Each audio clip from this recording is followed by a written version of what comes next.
కొంతమంది మాటలు వినేసి మనీ కట్టేస్తూ ఉంటారు. చాలా ప్రేయర్ రిక్వెస్ట్‌లు కూడా వస్తూ ఉంటాయి.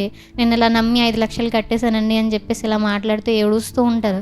అయితే ప్రియులారా, వాళ్ళ దగ్గరికి గనుక ఇంకొకళ్ళు ఎవరైనా వచ్చి నువ్వు 5,00,000 కట్టమ్మా నీకు జాబ్ వచ్చేస్తదంటే నోరు మూయి, గెట్ ఔట్ అంటారు. అవునా కదా? ఎందుకంటే వాళ్ళ జీవితంలో మోసపోయి ఉన్నారు. చాలా దెబ్బతిని ఉన్నారు. చాలా ఎదురు దెబ్బలు తగిలే వాళ్ళందరికీ కూడా. లేవలేనటువంటి పరిస్థితుల్లో ఉన్నటువంటి వాళ్ళ దగ్గరికి అటువంటి పరిస్థితుల్లో, అటువంటి కండిషన్స్‌లో వేరే వాళ్ళు వెళ్ళి కనుక అమ్మా ఇదమ్మా అని కంప్లీట్ చేయక్కర్లా, నీకు ఒక నమస్కారం అండి, మీరు వెళ్ళిపోండి. ఎందుకని? మోసపోయారు కాబట్టి. అంతేనంటారు కదంటారు. అదేవిధంగా ఈరోజు కూడా మనం ఆలోచన చేసినట్లయితే ఎన్నిసార్లు మనం ఈ హృదయం చెప్పేటువంటి మాటల వల్ల మోసపోయి ఉంటామండి. ఒక్కసారి ప్రతి ఒక్కరు కూడా ఆలోచన చేసుకోవాలి.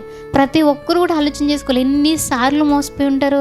చాలా సార్లు మోసపోయి ఉంటారు. అయినప్పటికీ మనం వింటున్నామనంటే దాన్ని ఏమనాలి చెప్పండి? అది మంచిది కాదు ప్రియులారా.